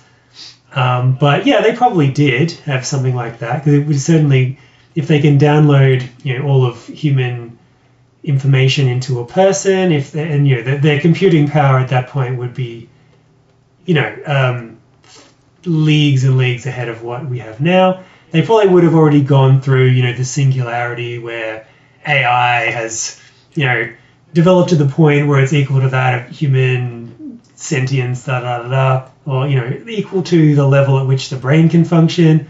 That would have all happened like in the distant past. So it'd be over that. Some like equilibrium would have been reached, otherwise there wouldn't have been any humans. And yeah, so that whole thing probably would no longer be a problem. So I suppose the AI would be either kept in some sort of laws of robotics type thing that they can't break out of for some reason, or they, you know, they mutually, coming from their own different standpoints, you know, the kind of fake or different morality that a machine would have, still reconciling with not killing all humans or whatever. So yeah, they would have gotten past all the, I'm sure, the wars and everything that happened, and then they would have built their own stuff. If it had, but once they got into the simulation, they probably wouldn't have needed anything like that. Certainly everything was automated, but everything was sort of nanomachines. So if you recall from like when they went into the Shroud pylon for the first time, there was just the whole thing was built of nanomachines. And being able to manipulate those was how any, like, all, you know, Shaw and then Bray and now some, you know, are able to manipulate all that technology and build anything else out of it. It's all nanomachines. So I feel like once they kind of perfected that, a combination of AI and nanomachine technology would have superseded the need to have any robots. But probably at any point they could have just built any kind of robot that they wanted that would have a decent level of intelligence. Of course, they've got the mechs and everything that anyone seems to be able to build at the top of a hat. It's like the first thing that they go to for some reason that may be explained. Everyone who gets flared just builds a giant mech as like the first thing they do. But yeah, in terms of just like autonomous robot, yeah, there would have been, and there might still be some out there. Although, yeah, they probably would have stopped building those in like a bipedal or, you know, having any sort of ambulatory mechanism. They probably would have stopped doing that like after they got put into the pylons. And the only ones that would have been left were the ones that they left for the adverse to help them maintain the Earth. But since the Earth did get destroyed, it was probably they eventually broke down. And they wouldn't have been built to last. Certainly in the 50,000 years that it's been since then, there probably wouldn't be much left of them. Unless there was some kept in stasis in those rooms that were buried under Australia in the stasis fields. It wasn't seen that anyone was drawing any of them out, but you could conceive those as being a war machine. So there's probably something like that in there that wasn't used for some reason, that they just couldn't activate them. But yeah, there's probably definitely some, and there was definitely the means for them to have survived into the modern day. There might even be some on the adverse ships that came back to Earth that would have been kept in like the borderline stasis for that time. So yeah, there are robots, and they're probably, I'm just going to say it now, yeah, there probably will be some, because we're going to see more of the humans later on in the story, and there's going to be some. Now, yeah, we're going to jump into the next one, the Farah picture. Just because I see someone freshly flared being equivalent to a toddler compared to a flared human yeah, basically. Does a flare only give the fundamental knowledge of the universe and human race? It seems to go beyond giving knowledge, so I don't quite know the extent it does. Well, that's a good question. I'll talk about that. So yeah, it seems like it does. I'll get started on this jackal picture. It seems like it does, but it sort of doesn't. It only seems like it gives more than knowledge because it gives you godlike powers in terms of your ability to manipulate technology, which, as I've said before, it only really does that because the safety measures aren't in place. So the only reason that Shawl and Bray and can do it is because the safety measures that would stop a human baby from manipulating all the technology around them don't work on Animal Brain. So yeah, they have godlike powers because they can just at will manipulate the stuff around them. So it pretty much is just the knowledge they gain, but I mean it's not just that, but it doesn't give them like supernatural powers yet. But it sort of again seems like it does because the as well as giving you the knowledge, it also gives you, it sort of connects those neural pathways in ways that make you immediately capable of like putting that knowledge to use. It's not kind of like, because we sort of have this now, the sum of all human knowledge on the internet. But it's a little bit different because you can look up a page of some incredibly high level like scientific idea or machine schematic or something. It doesn't mean that you'd be able to immediately make it. But what the neural flare does is, it gives you the knowledge, but you're not sort of front end loading it into your short-term memory for your brain to then decide whether or not to keep it based on like your abilities or what you want from life. But it sort of rewrites the neurons at a more base level. So it's like it's not just knowledge, it's also like capability. So it connects everything together in a way that'll let you, make use of that technology. It isn't just some words sitting in your brain that you've read off Wikipedia. So it's knowledge, but also, brain reconstruction to some small degree. More just making the proper connections. Because at this point, the human brain's been mapped out. Everything in it kind of is fairly well understood. So they can do that like fairly routinely. And it gives the appearance that you're gaining a lot more than just the knowledge when you're not. But also if you don't use it, you lose it. So the human brain still has limits, and the animal brain like even more so in terms of what it can retain long term, which is why, yeah, Shoal lost his abilities like incredibly quickly. That's why he built his 2 first machines like fairly fast, and like the ones that he and his first lab rat friend piloted.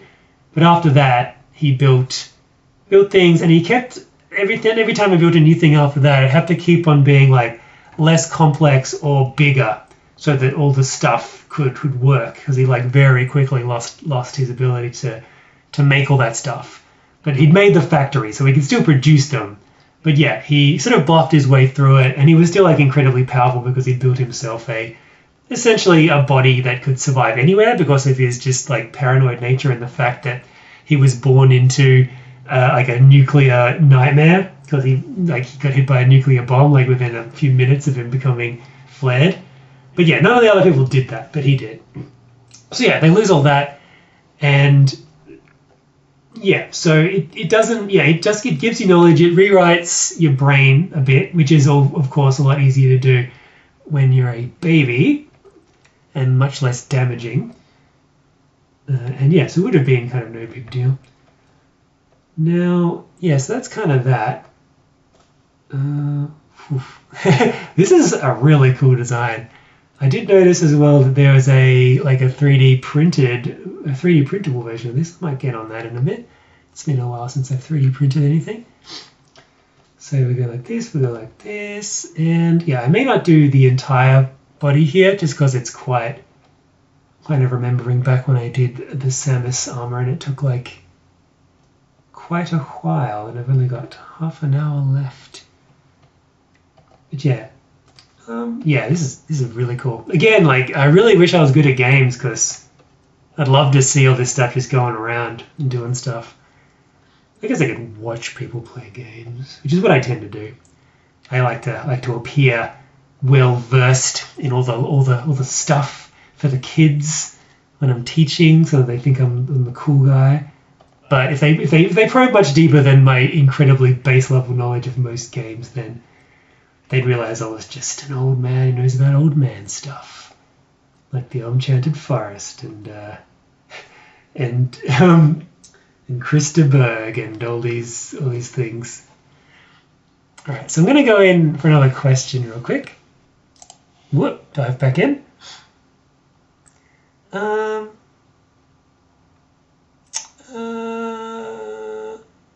So if someone was flared on a planet with no tech, they're pretty defenseless. Yeah, basically. Yeah, absolutely. That's pretty quick. Yeah, if you got flared on a planet with no human technology, that's why the first thing... I don't want to spoil for anyone coming in later. But yeah, things that get flared go for the human technology immediately because that is their defense. Even if they woke up in anywhere, if they didn't have access to any human technology, they would be like just ruined. And how to optimize it? Yeah, you can call it that. How does it extend life for animals? Did it do that for humans? Good question. Oh, Zatali says like wings of fire knowledge. Yes. Just as a very quick aside, I did have I'm teaching digital art as I mentioned, the thing that I teach, one of the things that I teach. But yeah, I was noticing some kids were drawing some cats in a very particular style. And I was like, oh, you're fans of warrior cats. Without remembering that my knowledge of this is based entirely what G has told me about it. So if they went too far down the rabbit hole on that, I would just have to glaze my eyes over and then immediately remember something pressing I needed to do with elsewhere in the room. And yeah, Wings of Fire is the same. They mentioned Wings of Fire too. And I was like, oh yeah, it seems like if you're a fan of warrior cats, you're also a fan of Wings of Fire. And they're like, yes, blah, blah, blah, blah. So yeah, G Quiz is giving me little quizzes every now and then to make sure my Wings of Fire knowledge is good enough to stand up to the fusillade of questions I'm likely to get in the next lesson. So yes, very thankful for that. Yep, I've already forgotten what the other question was that I was going to do. What? How does it extend life? Yes, that's right. And did it do that for humans? Yes, it extends life differently for different people.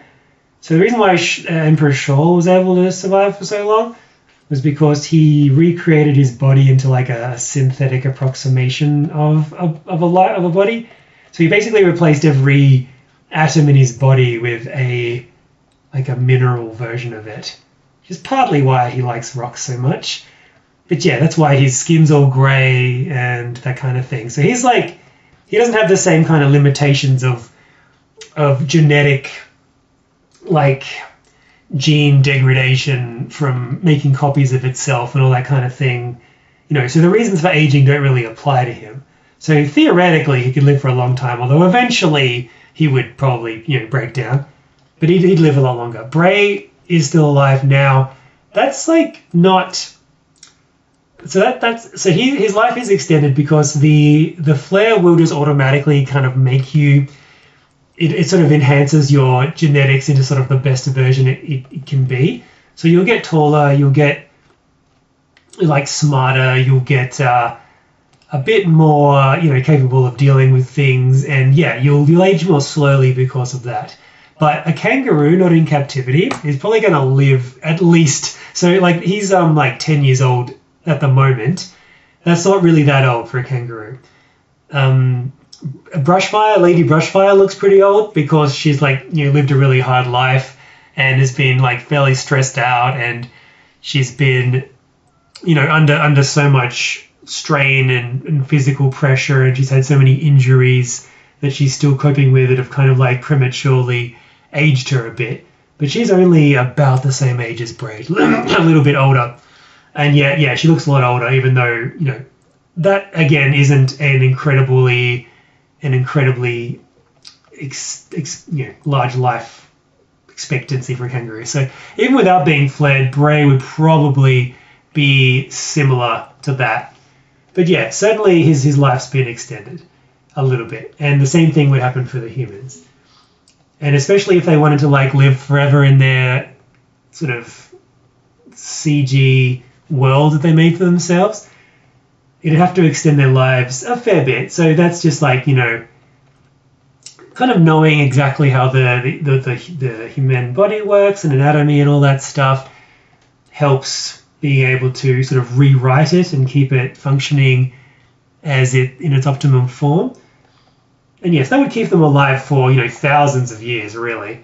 So the same thing would probably be said for animals, although not as much because they're not constantly hooked up to this nanotechnology structure that's constantly kind of rebuilding them and sort of reinvigorating their genetics and all that kind of thing. So yeah, it's a combination of things. Depending on how you use it, it default does make you stronger and more long-lived. If you use it to change your body structure, it can make you live even longer. If you have yourself hooked up to a big machine and have already been flared, then you're probably going to live even longer. So yeah, it's hard to say like how much longer, but yeah, certainly the monkeys theoretically were still alive in the shroud pylons when Emperor Shaw came along and took them over, rerouted their powers for his clearly much more important purposes.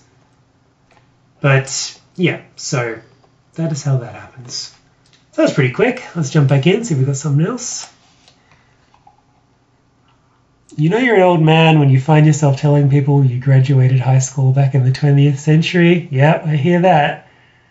Class of 1999. Well, by high school I mean grade 10, which is when I was in 1999. That's when I was in 1999. Got to be careful what games you play. Sometimes you get a game like Drakengard that will give you PTSD. Okay, take your word for that. Have you ever heard or played any game from the Wipeout? Well, I think so. Yeah, I definitely have a long time ago. That's pretty good. I do like racing games and stuff. Like back on the 64, those were the ones that I would play a fair bit with the old siblings. So I'm going to go back to a question. Let's see now. Okay, If you were writing Beastars, would the story be something similar or would it be something completely different? I haven't read Beastars, so I don't know. All I know from Beastars I learned from Drawfee, which is mainly Legoshi based and probably not entirely accurate, so I don't know. I watched like the first few minutes of the first episode on like Netflix or whatever it's on, but the style just made me really annoyed, so I didn't keep watching it. Earth. Excuse me. Oh, better have a drink. I have this big cup of water here and I haven't even touched it.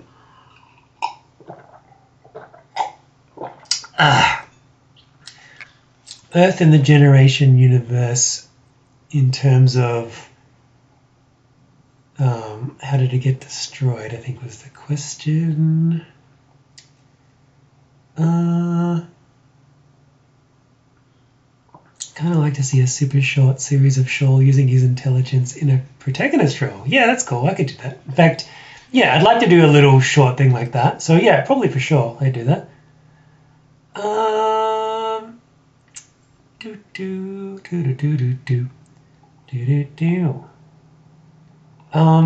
So yeah, how did the world get destroyed in the Generations universe? I think that was the question. If not, just correct me. So it's been destroyed like 5 times.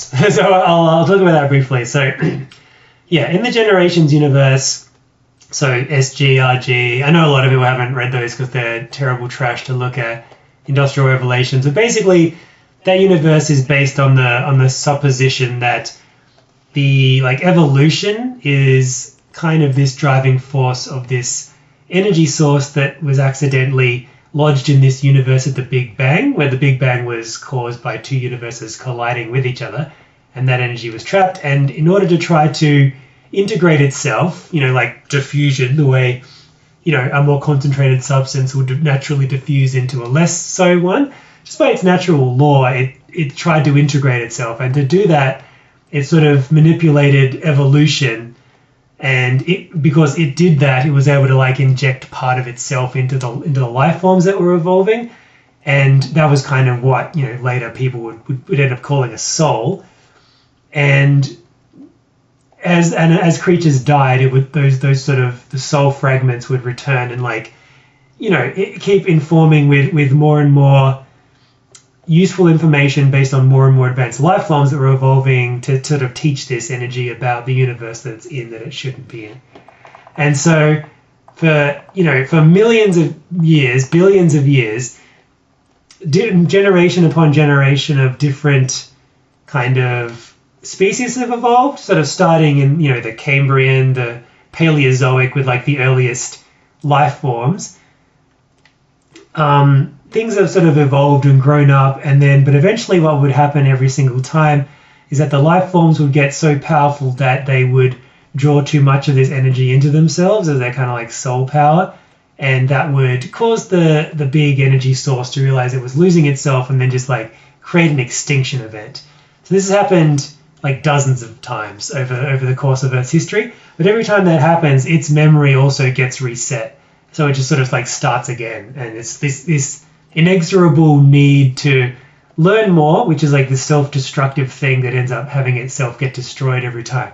So it happened with like sort of bugs, and then it happened with dinosaurs, and then it's sort of on its way to happening with mammals. But and so all the gods, all the mammal gods are actually creatures that the dinosaurs made because they knew they were going to get extinct, and they wanted some of their powers and legacy to be continued on through the time of the Earth in the form of these immortal mammals that they made, because some mammals already existed in the time of the dinosaurs. And so they sort of traveled on through time and then had kids and created less powerful gods and all that kind of stuff. So the first times that the Earth was destroyed in terms of like life forms was all the extinction events. So the Cambrian extinction event, the Cretaceous extinction event, those were all created by that energy source. In more modern times, the extinction events or the world destruction were more based on sort of the life forms. So in Industrial Revelations, the Earth nearly gets destroyed because their plan to kill Johan, who is a reincarnated dinosaur, is to basically set up this chain reaction of like gravity-powered nuclear weapons, which would sort of destroy a lot of the planet. They ended up not doing that.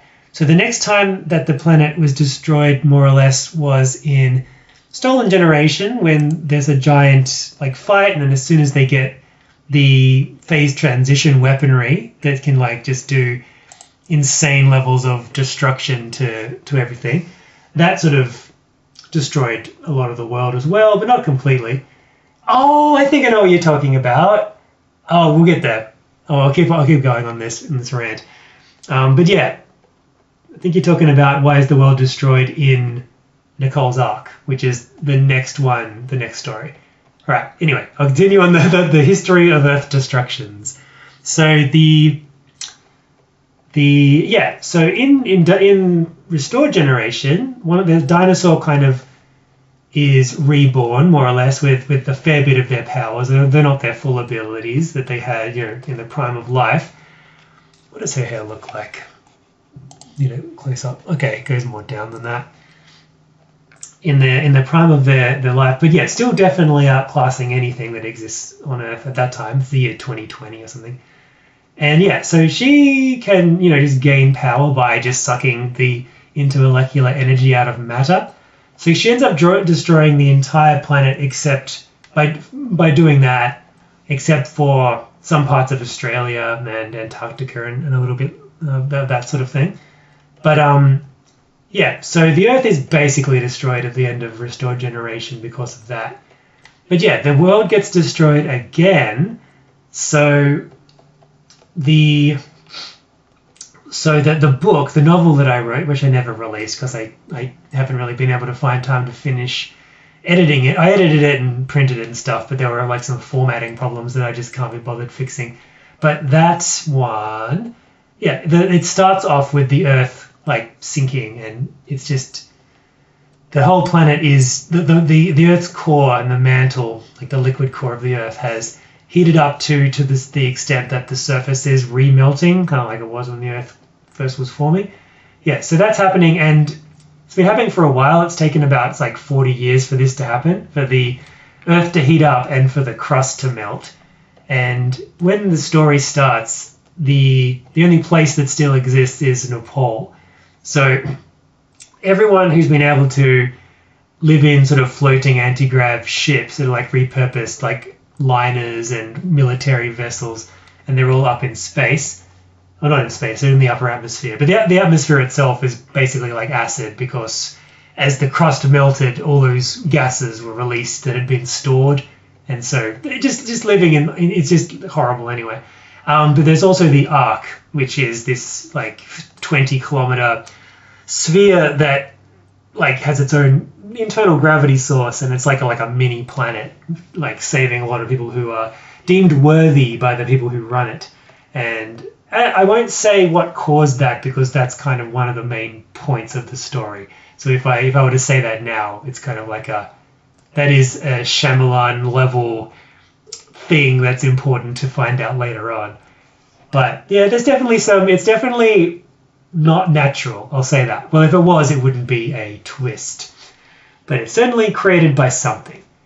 And I mean, from the context of that stuff, you could almost possibly piece it together. But you probably could, actually. It's not that of it's sort of a twist, but it's not like mind-blowing in terms of, oh, what? I never would have expected this. So yeah, the Earth is destroyed by the Earth's core heating up.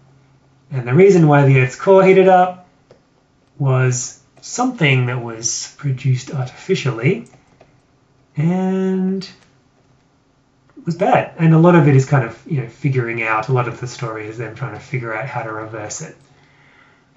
So yeah, can't really say much more than that, unfortunately. But yeah, here's this. I think we've got time for one more picture. So there was the Beerus one. I guess I can do that. But if there's someone in the chat who hasn't had one asked yet, then I'll do that. Here's a last question, in our shadow question. Do the animals have a written language in our shadow? Okay, yeah, I'll get onto that. Okay, Zatali asked me to draw. Yes, technically, you haven't asked for something to be drawn yet. It was really quick. Did you somehow bypass the lag? Oh, you heard me say it in real life. Never mind. I was going to say, was your request so dire that you went back in time and writ this in before the lag caught up? Okay, well, you cheated, so I shouldn't let you do that, but that's okay. I will, cheaters, despite what you hear, cheaters do prosper, so I'm going to do that. So yeah, again, Omega, since I already did one, I'll save the Beerus one for next time, and we'll do that. Oh no, the lag is pretty good. Okay, well, my nature appears to be very suspicious, and I didn't even suspect that perhaps technology isn't always bad. It's just someone being nefarious. That's fine. That's fine. So yeah, let's go. My Wings of Fire, OC. Is every one of these going to end with me drawing a really bad dragon? Because I feel like that's what it's going to be. So I know they have already line 1. I ruined it. So okay, in our shadow, do the animals have a written language?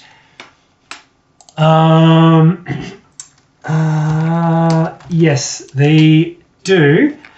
They don't rely on it to the same extent that we do, and it's actually been fairly influenced by human stuff over the past. Oh God. Okay, so I know they have these little nostrils. This might be one where I'm going to have to talk my way through this one. I know they're very pointy. I've already picked a terrible angle for this. Oh, goodness. Oh, God, I hate it. I hate everything about it. I've got no time. There's no time, but I must delete it. I must. So you can see animals always using their, wrist communicators and whatever to talk to each other. So they need that visual component as part of their language. They do have one because when...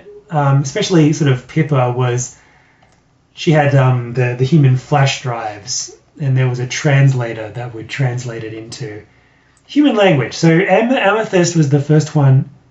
I've done the exact same thing again. I've got to do that angle. I can't draw a dragon from that angle. Start from the side. Okay.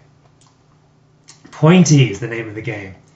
So yeah, Amethyst probably was the one who invented the human translation, but certainly there was a pre-existing language that the animals would use, and probably they use all the same one.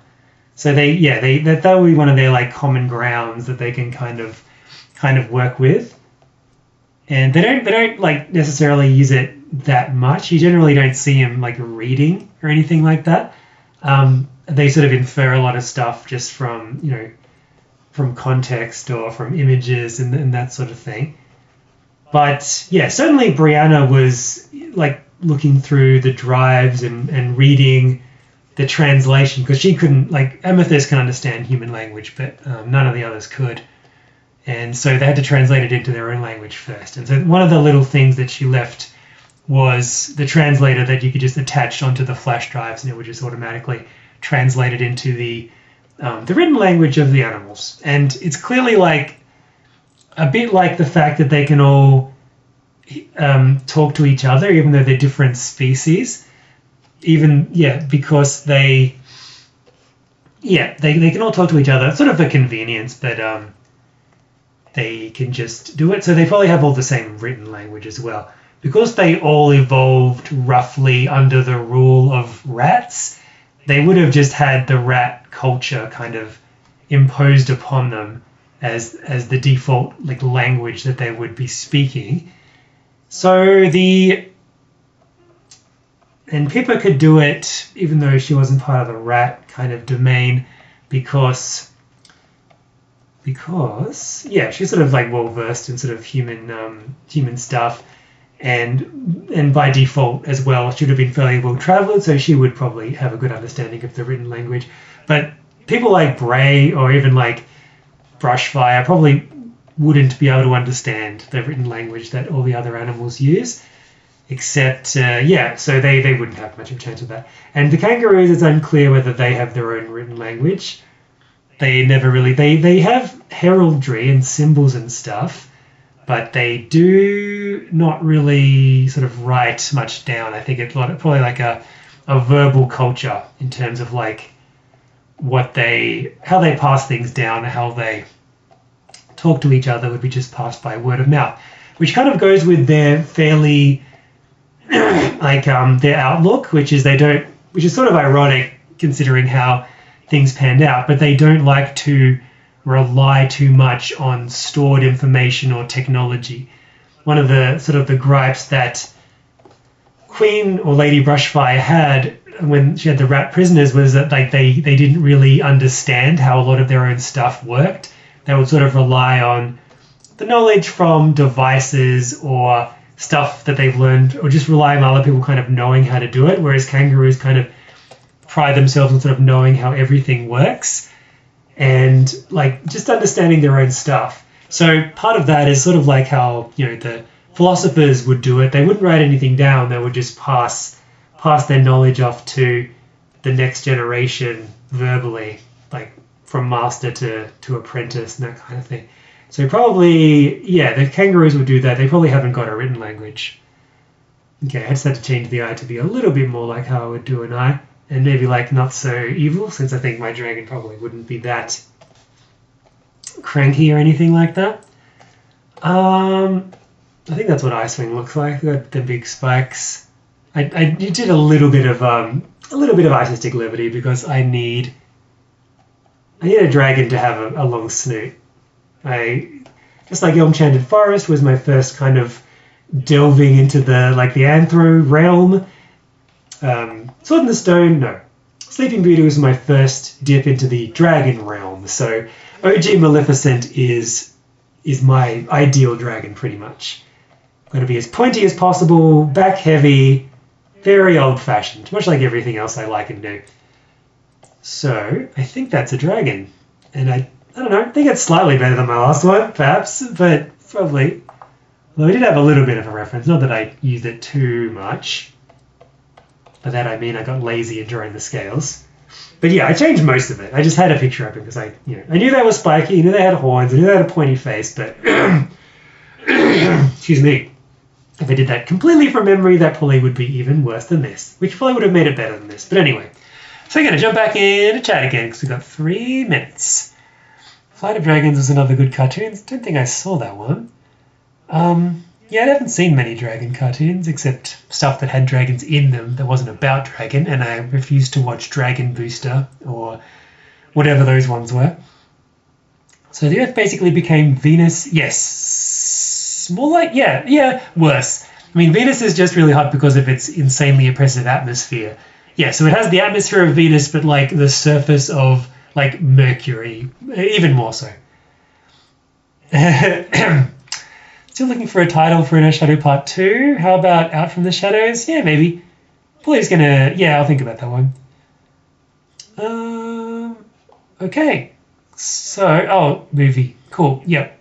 Yes, I guess there's more dragon movies. Wings of Fire is so awesome, as I've been told.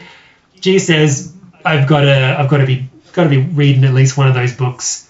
Although she's told me like the plot of pretty much all of them, so I feel like I've read most of them already. Even though I always forget what the names of all the dragon types are and their names and stuff. Forever, I think one of them I just refer to as Fat Wings. There's like sea wings and ice wings and flame wings, and yeah, Fat Wings was one that I just looked at the picture and assumed that's what they were called, but don't remember. Anyway, that is that. Yeah, she just said she's going to make me read at least one book. I will, probably an audio book when I'm doing a comic page or something like that. But anyway, yeah, we might wrap it up here. So thanks so much for listening, either while we were doing it or the 0.1% of people who watch this after the fact. That's okay. I don't do this for a billion views. I just want to have a few more things that people who support me on Patreon can be involved with if they like, because I always feel guilty that you guys are doing so much for me in terms of being able to let me make the comic and all that kind of stuff. I try to keep on thinking of new things I can do to kind of make it worthwhile for you all. But yeah, thanks for being here or watching it later. Thanks for all your questions. Makes me feel like a big boy having things that people actually care about hearing about me talk about. Sorry about rambling on so much about the Elm-Chanted forest at the start. It was just fresh in my mind. And I gave a really short answer before as to like what my first kind of anthro furry influence was. And I just remembered what it was, rewatched it again and wanted to do it again. But yeah, hopefully the new setup with the mic was okay. Hopefully the visuals were slightly less ghoulish than they were last time. I don't know. I did dye my hair because I didn't want purple hair for school. I would be destroyed by teenagers. Not the cool ones, the garbage ones, which unfortunately is about 80% of them. But yeah, be sure to tell anyone about this if you think they might like it. And yeah, let me know if there's any other things you'd like me to put in it in the future. But with that, we shall wrap it up. Thanks again for being here. It's great. I really appreciate it. But yeah, keep those question thoughts thinking until next time. Probably we'll do the next one in another 2 weeks, probably about this time, because as I said, now that I'm back at work, I can't do it on Tuesdays because I can't do it on American Mondays because I work on Australian Tuesdays. So that doesn't work anymore. Currently, it's Australian Monday, which I don't work. So this is probably the time, if that's okay for people, that I'm going to be mainly doing it. I do feel bad for people in Europe and those other kind of latitude, longitude, whatever. That this stream is like 2 a.m. for them. So I might alternate. I might do some for that if people want me to do that. But, that's only if people would want me to. If even one person in a time zone where this doesn't work for them wants me to do that, I'll do it. But that'll be like, I don't know, shifted back like 10 hours or something. So anyway, that's just a thought. But yes, for the third time, thanks for being with me. Hopefully this one was all right. There weren't too many technical difficulties. I'm sure I'll watch it a little bit of it back and realize another 10 or 15 things I've got to fix up. But until then, I'll catch you all later. Bye-bye.